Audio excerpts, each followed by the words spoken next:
Hi, my name is Kaylee, and this is Nicole. We have been research and partners on a project that we're working on together called The Pulse of Austin, and this is what we're going to share with you tonight.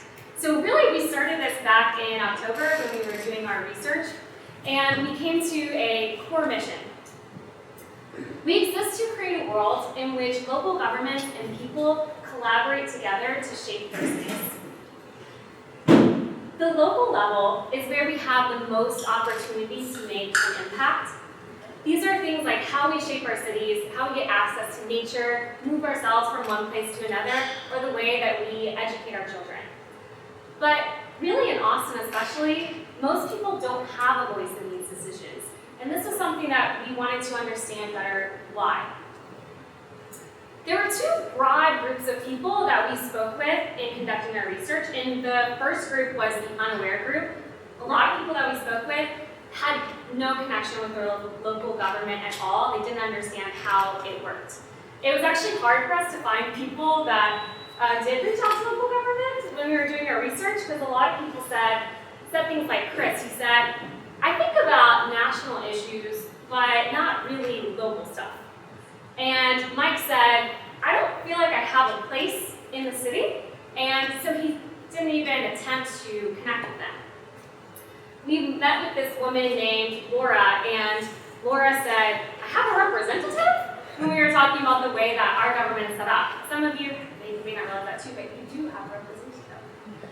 So we asked then, how might we connect these residents to the civic functions surrounding them that affect the way they live their life every single day?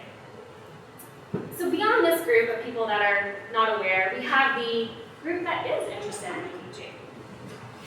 With this group of people, there are three general ways that they can give input to the city. There is open opportunities, public meetings, and they can also go to city council meetings. With the open input opportunities, there are some problems that people have had with it. And to tell you about that, there's a woman we met named Kathy, and Kathy had an issue with transportation in her neighborhood and where her grandchildren go to school. She wanted to learn about it and let someone know about this problem she was having.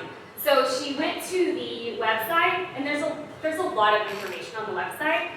But she did find something about the strategic mobility plan, so she kind of read through some of this stuff the best as she could digest it, and she found that there was an email. So she thought, okay, I'll click on this and send an email. When you click on it, it opens up just a blank canvas, and when Kathy got to this point, she felt stumped, and she actually didn't really know what to say. She said, I started to write some stuff before, but you don't know if they're gonna think it's a good letter. And Kathy never sent her letter, and we think that that's a problem. Beyond those opportunities, the public input meetings are flawed in that people don't really like to attend meetings. I don't know if you can relate to that yourself, but they happen at times when some people can't go for other work or children obligations. So there are city council meetings, and those happen every other Thursday that you can go to, and you did meet a woman that went to the city council meetings. She showed up, and she actually did get to speak. And this is something that doesn't always happen. Her name is Jennifer, and she had gotten there at 10 in the morning, and when you go, you don't know when an agenda item that you want to speak on is going to be spoken to. They go out of order, and it might be hours that you're waiting.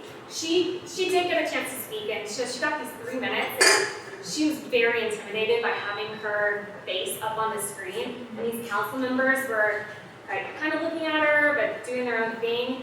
And she felt like after those 3 minutes, she didn't think that she got through to them. What she said to us was, I wonder if they even want to hear from us as citizens. So even those who are motivated to engage, they aren't set up for success with the current channels. So how can we help these residents find success? In order to help residents find success, we thought, how might we create something that connects with the way that people do live and that feels personal? And that's where the Pulse of Austin came in. First, people consume so much information on their phone. They're looking for information that they can access on their own time in bite-sized pieces of information, or bite-sized size.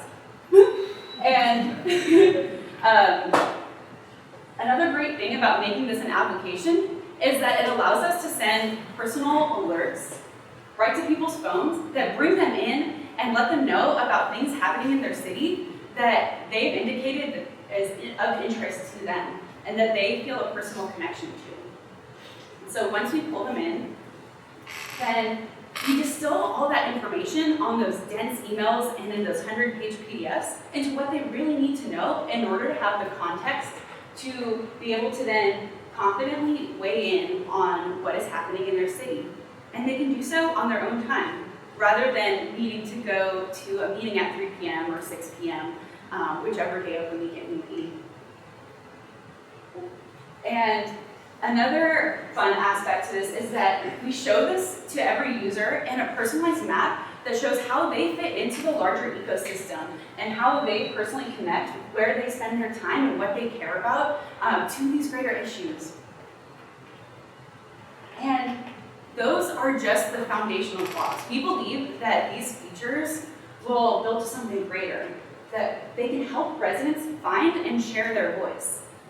And in order to test that, we did a 1-week pilot where we distilled the same concept of the Pulse of Austin into text messages, sending people bite-sized pieces of information about things going on in their city and allowing them to engage and interact with that information. And then also giving them an option to weigh in.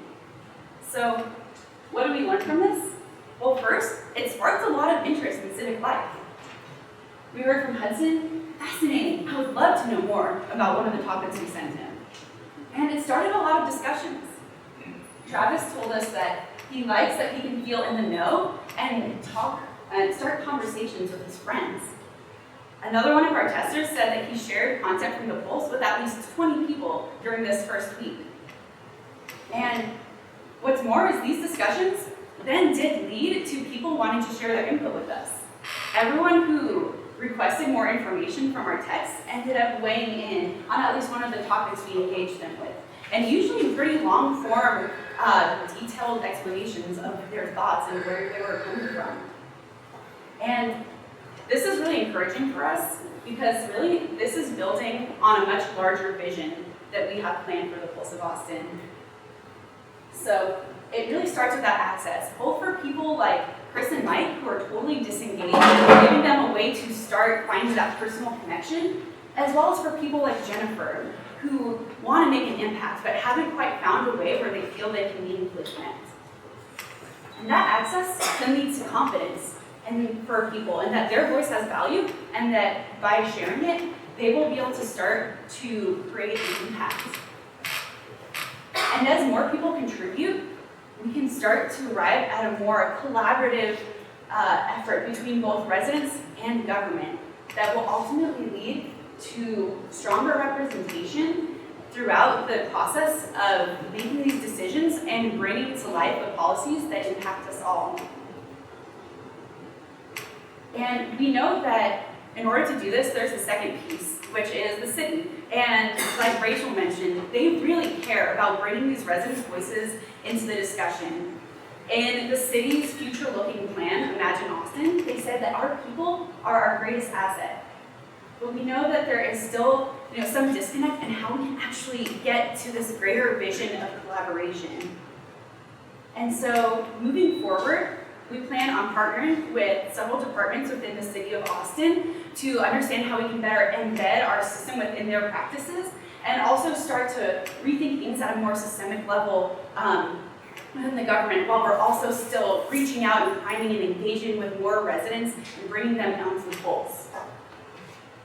We also currently have a developer who we met through Open Austin, who is in the crowd today, Paul Carroll, and he is helping us build out the essential features of our application so we can start getting that in front of users too, which is really exciting.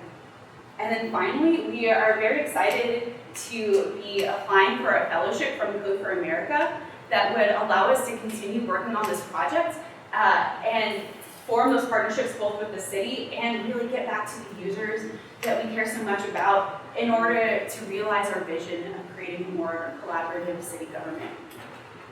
Thank you.